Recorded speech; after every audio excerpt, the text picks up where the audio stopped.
Good morning, everybody. Good morning, Dan. Good morning, Nick. Good morning, Jason. Good morning, Prasanna. Good morning, Chris. Howdy, Dre. Good morning, Angel.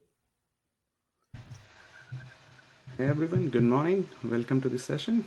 We will start in another 30 seconds.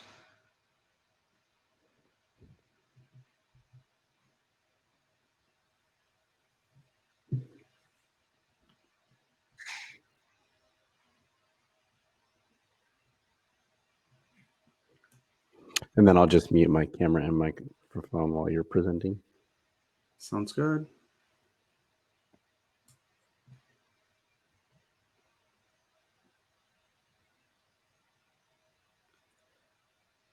Hey everyone, I welcome you all in this session. I hope you and everyone in your family is staying safe and healthy. We have exactly 45 minutes and lots to cover. I have a pre-recorded session that I'm going to cover today. It will cover all the content within the time limit, and it will cover some demos that I have lined up for this presentation. I will be playing the recording in a moment, and I will keep an eye on the chat window. If you have any questions or if you want to discuss anything, shoot a note on the chat window and we can talk there. And do post it on the chat window if you see any issues with the video or audio stream. Hey everyone, a very good morning. I welcome you all to this breakout session. Today I'm going to talk about building and deploying containers using Docker and Azure. The session is going to be around 45 minutes long. I would be covering my presentation for the first 40 minutes, leaving the last 5 minutes for Q&A. If you get a question or a comment, please post it on the chat window, and I will get back to those at the end of this presentation. First, let me introduce myself. My name is Vaibhav Gujral. I am based out of Omaha, Nebraska, and I'm currently working for Kiwit as a cloud architect. I'm a Microsoft Azure MVP and a Microsoft certified trainer. I'm a Microsoft certified Azure Solutions Architect expert, and I also hold few other Azure certifications. I also run Omaha Azure User Group, which is a community of 900 people. I'm a regular speaker at several user groups and events, and I also blog on vaibhavgujral.com. You can follow me on Twitter or connect with me over LinkedIn. Without further ado, let's jump onto the agenda and see what we are going to talk in today's session. In the next 45 minutes or so, we will look into what containers are, what Docker is, how we can build and run Docker containers locally and in Azure. I will be talking about different services that Azure offers to run containers, and over the course of this presentation, I have few demos planned as well. How many of you can relate to this? I'm sure most of you can. Like you, I can also relate to this situation. I have seen it in the past when a developer pushes a code change and brings down the complete production environment. But the code changes just work fine on the developer's machine. In most of the cases, it's not the problem with the code, but it's the problem with the underlying dependencies. Developers generally have their local development environments set up in a different way than how the production environments are set up. The underlying problem in that situation is called as dependency hell. The reason the code works locally and not in the production environment is because the two environments are different. Most of the modern applications don't run standalone. They rely on different other software libraries, packages, and dependencies. In some instances, it also depends upon the specific versions of some of these software libraries, making things more challenging. Keeping a track of all these dependencies is difficult, and it makes it too hard to ensure that all your environments have all the required dependencies available. Wikipedia defines this problem as a colloquial term for the frustration of some software user who have installed software packages which depend upon other software packages. Most of the systems look like this, where different components of the systems have dependencies among each other. This has not been a problem which has been identified recently, and there has been many solutions that have been implemented to fix the problem, like side-by-side installations, running private per application versions, running your applications in software appliances, and so on. Most recently, the solution that has received wide adoption is to make portable self-contained applications, which is nothing but our topic for today's talk and what we call as containers. So let's talk about containers and see how it solves the "it works on my machine" problem. Containers provide a way to package not only your application code, but all the underlying configuration and required dependencies into a single unit of deployment. So when you deploy a container, you deploy an application along with all the requisite configuration and dependencies. As depicted in the figure on the right, containers run on a daemon process called as container engine, which enables all the containers to share the underlying host operating system. In a nutshell, a container engine is the magician here. It enables the containers to run as resource-isolated processes which share the underlying host operating system. And unlike virtual machines, since containers just hold the application and its dependencies, they are portable and could be deployed fast in a consistent and reliable manner. When speaking of containers, it is important to understand few terms. The first one being an image. An image is an executable package that includes everything needed to run your application. By everything I mean the code, runtimes, libraries, environment variables, and configuration files.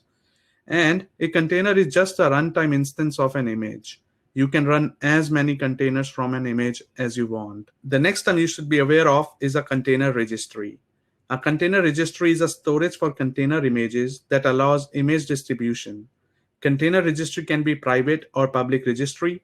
Some of the widely used container registries are Docker Hub, Azure Container Registry, AWS EC2 Container Registry, and Google Container Registry.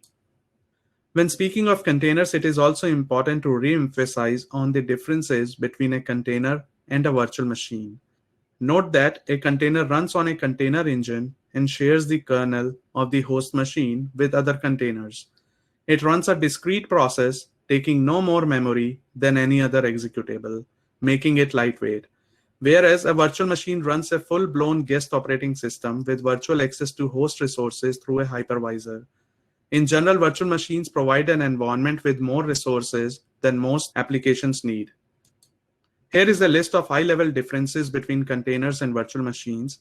As I've said so far, containers have abstraction at app level and share the same host operating system. Whereas virtual machines have abstraction at operating system level, they come with their own guest operating system. Since containers don't have their own guest operating systems, they are lightweight, portable, and efficient. They are faster to build and run. Clearly, containers offer so many benefits over traditional virtual machines. Now, after understanding what containers are and what benefits they offer over traditional virtual machines, let's talk about Docker. Many times, people think Docker and containers are the same thing, which is not an accurate statement. To start with, Docker is an open source project for automating the deployments of applications as portable, self-sufficient containers that can run on cloud or on-premises. Docker is also the name of the company which promotes and evolves the Docker project. Docker Engine, a software daemon, is the core of Docker. Docker containers run on top of Docker Engine. Docker Hub is the most widely used container registry. Docker Trusted Registry is the enterprise-grade image storage solution from Docker which can be installed on premises. In a nutshell, container is a technology, whereas Docker is a company which promotes container technologies and have many products. The primary benefit you get out of using Docker containers is that you can build your Docker containers once and then they can be run anywhere exactly the same. This figure illustrates the point very well. You can containerize, or I should say Dockerize your app and create either Windows Server containers or Linux containers, which can then run anywhere wherever Docker engine can run. Once you have Dockerized your app, you can run your Docker containers in Azure, AWS, or any other cloud. You can run in your own data center and so on. Here is a quick peek into Docker taxonomy. Developers can build and publish container images in a container registry, and instances of that image can be run as containers anywhere. You have all the popular container registries listed towards the right. All right, we have talked about what Docker is. Let's see how to get started with Docker. To start with, Docker comes in two editions: Docker Community Edition, which is ideal for development environments; Docker Enterprise Edition, which is for enterprise development. Docker Community Edition is also known as Docker Desktop. Docker Desktop includes Docker Engine, Docker CLI Client, Docker Compose, Docker Machine, and Kitematic. You can run your own Kubernetes cluster using Docker for Desktop. Using Docker for Desktop, you can switch between Windows and Linux containers in Windows. Head out to the link listed down there to download an installable for Docker Desktop. As I mentioned, Docker for Desktop comes with a command line interface for managing your Docker environment and running your Docker containers.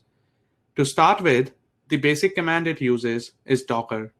You can do anything and everything in Docker using Docker command. You can get the version of your Docker installation by doing Docker version. You can run Docker info to view even more details about your Docker installation. I will be demonstrating Docker CLI shortly. When you are building Docker containers, it is a 4-step process. It starts with a text file called as a Dockerfile, which defines the instructions for building a Docker image. You take that Docker file, build it using Docker build command, and generate what is known as a Docker image. Then you can run as many containers as you wish based on that Docker image using Docker run command. As I said in the last slide, Dockerfile is a plain text file containing instructions for how to build Docker images. You can use Docker build command to build an image based on the Dockerfile. I have shown a sample Dockerfile on the right. It is important to note that any Dockerfile begins with from clause, which initializes a new build stage and sets the base image. The base image can be any valid image. In the example, it is using .NET Core image as a base image and then executes the next set of instructions. In this example, it is copying the C# project and restoring.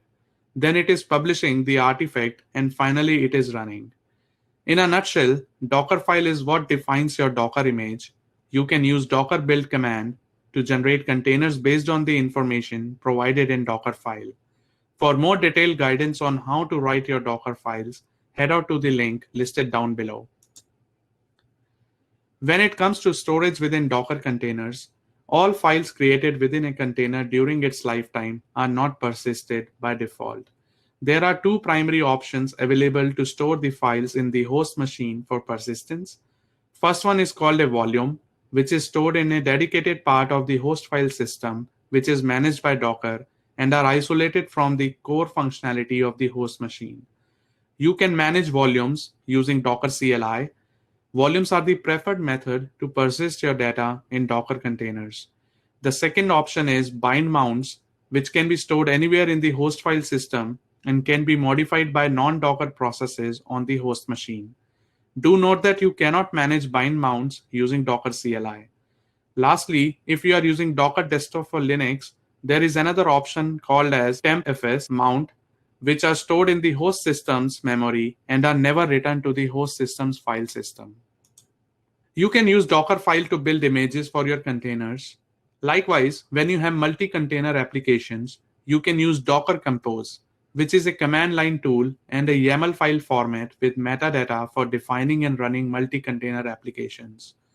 Docker Compose lets you define a single application based on multiple images with one or more YAML files that can override values depending on the environment. After the definitions are created, the entire multi-container application can be deployed by using a single command, Docker Compose up, that creates a container per image on the Docker host. Compose is basically a 3-step process. It starts with defining application environment with a Docker file so that it can be reproduced anywhere. Then the services are defined that make up the application in Docker Compose.yaml so that the services can be run together in an isolated environment. Lastly, Docker Compose up is run, which starts the compose and runs the entire application. We have touched upon the different components of Docker. Let's quickly jump onto a quick demo to see how to build and run containers locally. The first thing I want to show is how to get started with Docker Desktop. I have connected to Docker website to download the latest version of the Docker Desktop. You can download the appropriate installable based on your operating system. As you see here, there are two different channels, Stable and Edge. Stable is generally available release-ready installer. The stable version of Docker Desktop comes with the latest released version of Docker Engine. The release schedule for stable channel is synced with Docker engine releases and patch releases. The Edge channel provides an installer with new beta features which are not necessarily fully tested. It comes with the experimental version of Docker engine. Bugs, crashes, and issues are more likely to occur with the Edge version. But if you are interested in looking into new functionality and experiment and provide feedback, you can get the Edge channel. Releases are typically more frequent for Edge channel than for stable, often one or more per month. I have already installed Docker for desktop on my machine. That's why I can see this icon for my Docker instance. It says Docker desktop is running. If I right click on that, I can see the complete menu for my Docker installation. I can go and see the version of the Docker desktop that I'm running. It's the version 2.3.0.5. I can go ahead and check for updates. I can go ahead and update my settings here. It gives all the different settings that I can configure for my Docker installation. Since I already have WSL2 installed on my machine, I have enabled integration of Docker with my WSL distros over here. You can also enable Kubernetes under the settings. I have not enabled it for now, but I will do it for the later demos. I will jump onto the Windows terminal. As I said in my presentation, Docker for desktop comes with a command line interface for managing your Docker environment and running your Docker containers. The first command you shall be aware of is Docker. I will type Docker and press enter. It gives me all the available commands and options. You can do anything and everything in Docker using Docker command. Next, I will go ahead and run my first container. I will type Docker run. I want to run my container interactively. I will use IT/IT for that, and then I will utilize Ubuntu latest image.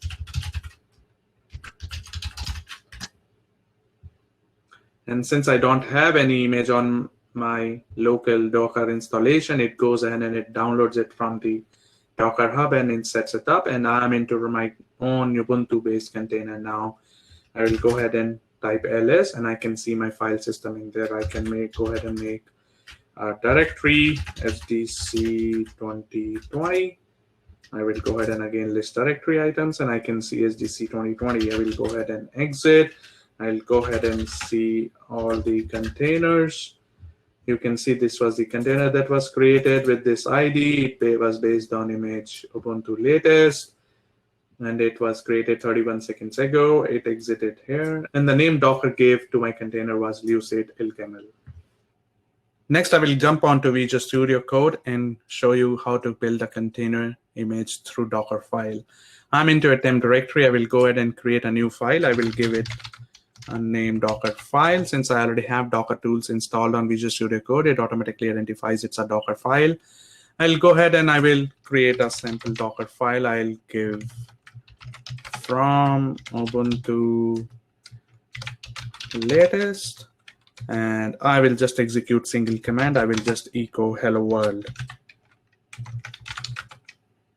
Echo hello world.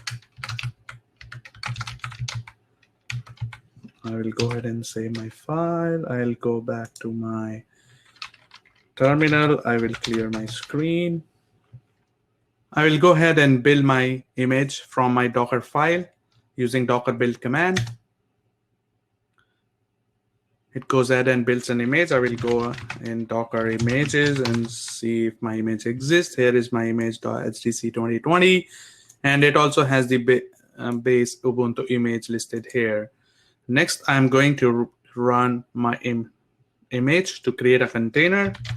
I will simply go and do run Docker run HDC 2020, and it prints hello world.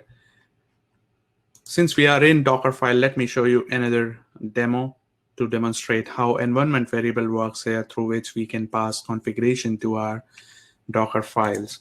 I'll go ahead and create an environment variable here. I will, with the env tag, I will give my environment variable name as name. I will pass on a value there. I will say HDC 2020. And I will go ahead and use the environment variable in my echo command. I will go ahead and save this. I'll go back to my terminal. I will go back and build my image once again. And I will once again go and pull images. You can see that it has disregarded the older image for HDC, and it has created a new image with my latest Dockerfile changes. I will go ahead and run Docker HDC 2020 once again, but it still written HDC 2020 because I'm not passing any environment variable, and it's using the one which I'm setting within the Dockerfile. I will go ahead and clear my screen. I will go ahead and run the Docker run command with passing my environment variable. HDC 2020 is my image name, and it down fetches the environment variable value from my command. The next piece I want to show is how to use Docker volumes in Docker containers. The first thing I'm going to do is to create a volume using Docker volume create command.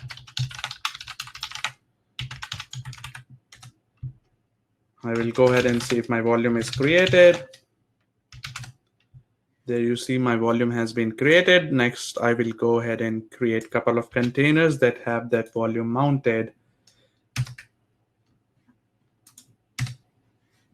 My container 1 has been created. I'll go ahead and create another container. I will go ahead and do docker ps-a. I can see my container 1 and my container 2 have been created. I'll go ahead and start my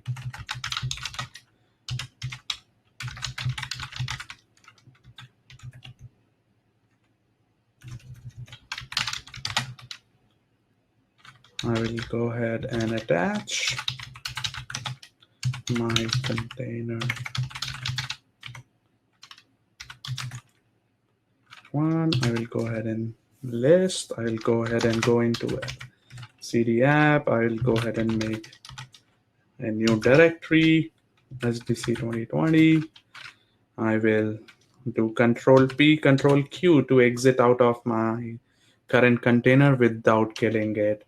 I can go ahead and again attach to my container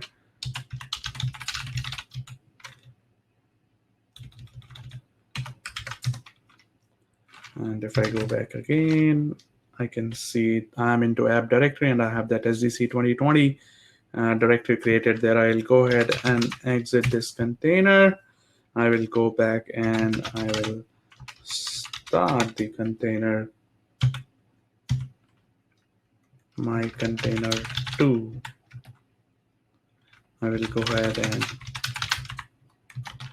attach my 2. I will go ahead and list it. I will go into cd app. I will go ahead and list dir, and there you see my HDC 2020 directory that I have created in my volume. That is how volumes can be useful to maintain a persistent state in your containers. Next, I will go into my Visual Studio 2019 to show you a ASP.NET app that I can containerize and run as a container. So I'm into my Visual Studio where I already have a solution loaded with my ASP.NET app. I'm going to run it to show what it does. It goes ahead, it runs, and it shows a browser page where it gives the name of my machine. I will close this. I already have a Docker file defined for that. I'm going to switch my view to folder view. I will go ahead and open the Docker file. I'll go back to my command window, which I have set the working directory as my application directory.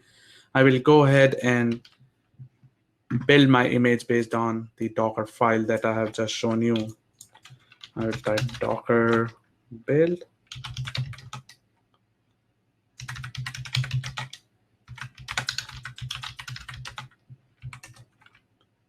It goes ahead, it reads the information from my Docker file, downloads the image, which doesn't exist in my Docker environment, and creates a new image for my ASP.NET app.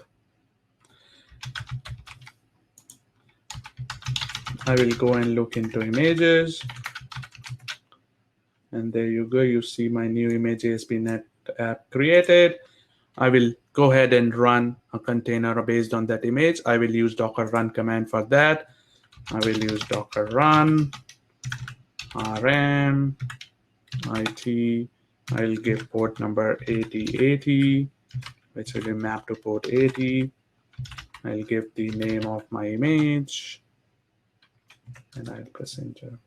I'll go ahead and open a new browser. I'll go ahead and host colon 8080, and here you say it is picking up the machine name from my container. To prove that it's running from my container, I'll verify that this is the machine name of my container or not. I'll go back to my terminal here. I will clear the screen. I will do docker ps, and if you will see, this is the same name of my container as the one which it is showing on the browser. All right, we just saw how to build and run Docker containers locally. Let's move on and see how we can run Docker containers in Azure. Let's start with Azure Container Registry, or ACR in short. Azure Container Registry is a first-class Azure resource. It is a managed private Docker registry service based on the open source Docker Registry 2.0. You can use ACR with existing container development and deployment pipelines. You can use ACR tasks to build your container images in Azure. You can also use Docker CLI to push images to ACR, just like how you will push into any other container registry. ACR comes with 3 service tiers: Basic, Standard, and Premium, with Basic being the smallest tier and Premium is the most feature-rich tier. Basic tier comes with 10 gigs of storage space, Standard comes with 100 gigs, and Premium comes with 100 gigs of storage space. Unlike Basic and Standard tier, Premium tier supports additional features like geo-replication, private links, customer-managed keys for encryption of data at rest, and so on. Check out the links I have provided down below for Azure Container Registry's pricing and the difference between the 3 service tiers. Moving on, Azure Container Instances offers the fastest and the simplest way to run a container in Azure without having to manage any underlying infrastructure like virtual machines and so on. Azure Container Instances are best suited for any scenario that can operate in isolated containers, including smaller applications, task automation, and build jobs. For running your containers, the flow is straightforward. You create a Docker image and push it into Azure Container Registry or any other container registry, and then your Azure Container Instances run containers based on those images.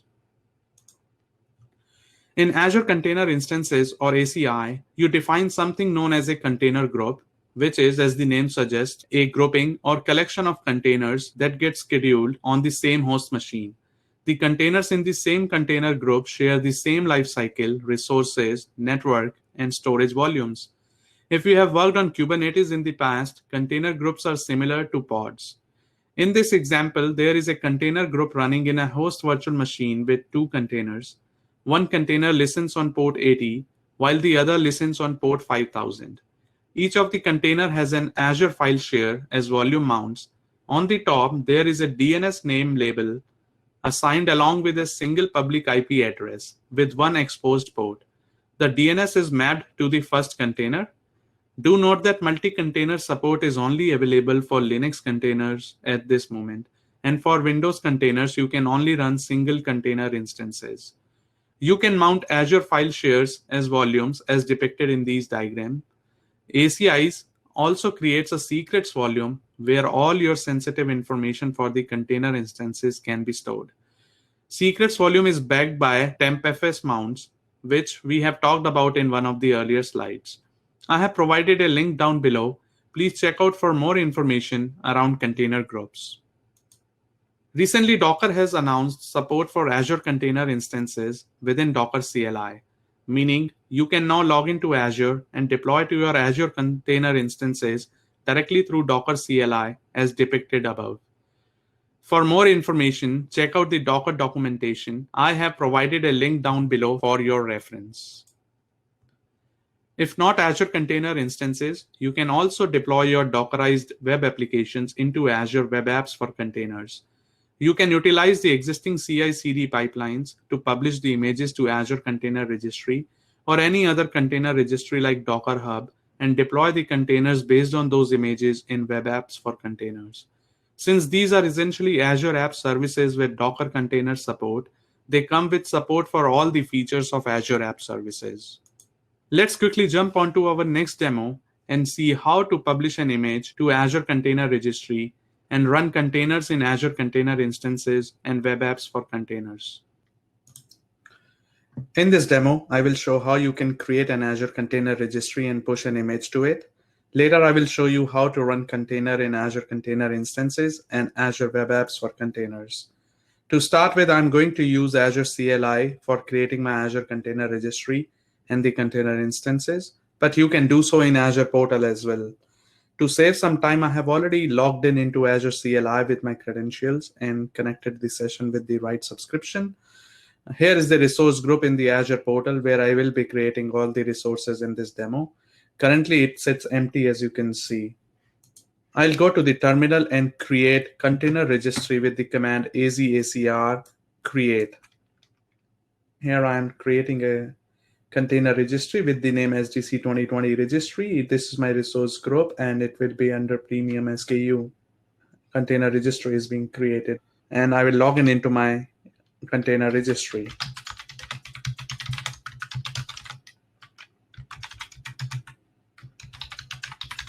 And it says login succeeded. I have successfully logged in into my registry. Let's go back in the Azure portal and see my registry has shown up yet or not. And here it is. Here is my container registry that I just created. Our Azure Container Registry is created. Let me go ahead and push an image. To push an image from Docker CLI, I would need to first tag an image with the appropriate tag. Let me go ahead and clear the screen. The next thing I'm going to do is I'm going to tag my image so that it can be pushed to Azure Container Registry. I have already copied the image ID from the images list. I'll use Docker tag command to tag my image. I'll go ahead and do Docker images. And here is my image which has been tagged. The next thing that I'm going to do is to push this particular image which I've just tagged into Azure Container Registry using the Docker push command.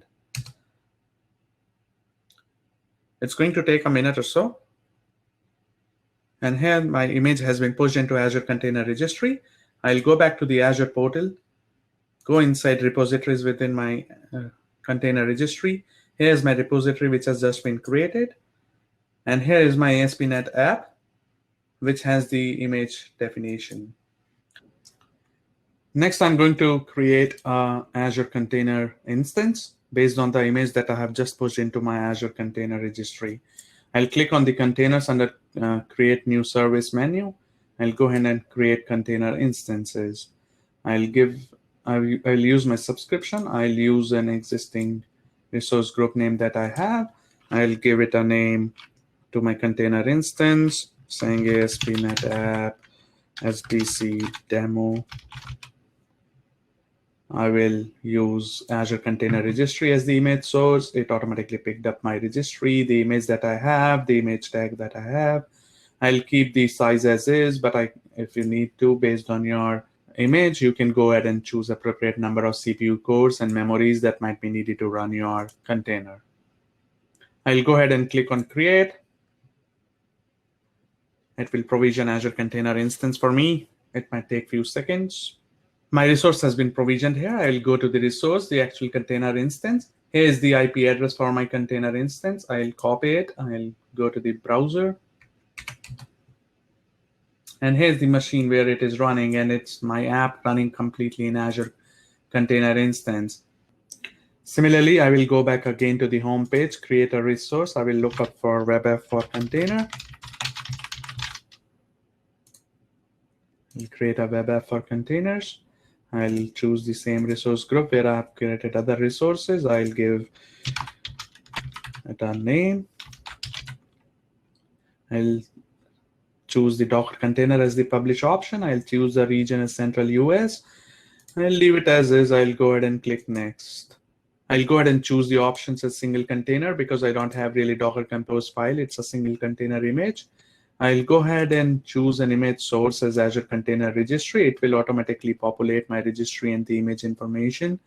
I'll go ahead and click Next and Review plus Create. I'll go ahead and click on Create. It will take a minute or so before it gets completed. The deployment is completed. I'll go to the resource. Here's my web app for container just deployed. I'll go ahead and click on the URL for it. And as you can see, it updates the machine name from my Azure web app from containers. All right, we just saw how easy it is to publish an image to Azure Container Registry and run containers in Azure Container instances and web apps for containers. Let's move on. Azure Container instances and web apps for containers are good for running smaller applications. But for multi-container scenarios, especially microservices, you need container orchestration to plan for deployment, management, scaling, and networking of containers. Container orchestration lets you scale out your applications across many Docker hosts. Group of these hosts is known as a cluster. Orchestrators abstract the complexities of the underlying platform by managing multiple hosts as a single cluster. Orchestrators take care of service discovery, load balancing, health monitoring of different containers and underlying hosts, and so on. Some of the most popular container orchestration platforms are Docker Swarm, Kubernetes, Azure Service Fabric, and Mesosphere DCOS. Kubernetes is certainly the leader in container orchestration. Kubernetes is a portable, extensible, open source platform for managing containerized workloads and services that facilitates both declarative configuration and automation. Kubernetes provides a container-centric infrastructure that groups application containers into logical units for easy management and discovery. Kubernetes supports automatic deployment, scaling, and operations of application containers across clusters of hosts. Kubernetes provides features including service discovery and load balancing, service orchestration, automated rollouts and rollbacks, self-healing, and secret and configuration management. For more information on Kubernetes, check out the link listed below. Speaking of Azure, there is a hosted Kubernetes service available in Azure, which is called as Azure Kubernetes Service. Being a managed service, it reduces the complexity and operational overhead of managing Kubernetes tremendously. In AKS, the cluster master is provided as a managed Azure resource abstracted from the user. The cluster master includes the core Kubernetes components like Kube API Server, Kube Scheduler, Kube Controller Manager, and so on. An AKS cluster has one or more nodes, which is an Azure virtual machine that runs the Kubernetes node components and container runtimes. For more information on Azure Kubernetes Service, check out the link provided down below. Any Kubernetes cluster is divided into two components, control plane and nodes. Control plane provides the core Kubernetes services and orchestration of application workloads, whereas nodes run your application workloads. The control plane includes the core Kubernetes components like Kube API Server, which provides the interaction for management tools such as kubectl or the Kubernetes dashboard, etcd, which is a key value stored within Kubernetes, Kube Scheduler, which determines what nodes can run the workload and starts them. Kube Controller Manager oversees a number of smaller controllers that perform actions such as replicating pods and handling node operations. To run your applications and supporting services, you need a Kubernetes node. An AKS cluster can have one or more nodes, which under the hood is nothing but an Azure virtual machine that runs the Kubernetes node components and the container runtime. Each node has certain components, starting with a kubelet, which is the Kubernetes agent that processes the orchestration request from the control plane and scheduling of running the requested containers. Then there is a kube proxy on each node to handle virtual network, route network traffic, and manage IP addressing for services and pods. The container runtime is the component that allows containerized applications to run in Kubernetes. In AKS, Moby is used as the container runtime.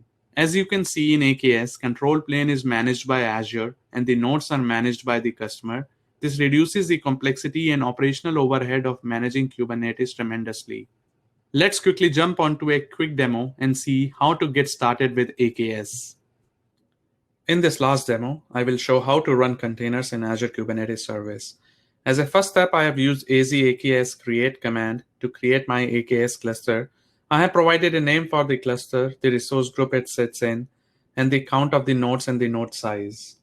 I'll go ahead and press enter. It is going to take a few minutes. I'm going to pause the video and come back once it's completed. All right, my Kubernetes cluster is created in Azure. I'll go ahead inside my resource group in Azure. And here is my cluster. As you will see in my subscription, if I'll go into the resource groups, it also created a managed resource group, which contains all the underlying virtual machine scale set and other resources that are needed by my AKS cluster to run. The next step I'm going to do is I'm going to get the credentials of my cluster so that I can deploy. I'm going to use Azure AKS credentials. I've got my credentials. I already have created a manifest file for downloading the same image I was demonstrating earlier in my demos directly from Microsoft's repository rather than my own personal Azure Container registry. Next, I'm going to apply kubectl apply command. It created my application and the service. I'm going to check the deployment status and then fetch the services from my Kubernetes cluster. There are 2 nodes, but both are not yet ready. Now you can see both of my nodes are ready. I'm going to get the services now. And as you can see, here is my external IP address on which my application is running. I'm going to grab that IP address and go to the browser. And here you go. The web app is up and running on my AKS cluster. Last service I would like to talk about is Azure Service Fabric, which is a microservices platform for building applications. It is an orchestrator of services and creates clusters of machines. By default, Service Fabric deploys and activates services as processes, but Service Fabric can also deploy services in Docker container images. Most importantly, services in processes can be mixed with services in containers in the same application. Azure Service Fabric supports different programming models, ranging from the Service Fabric programming model to deploying guest executables as well as containers. Service Fabric supports prescriptive application models like stateful services and reliable actors. For more information on Service Fabric, check out the link listed down below. Here are some reference links for your future reading. With that, I conclude my presentation, and I would open the floor for any questions that you might have.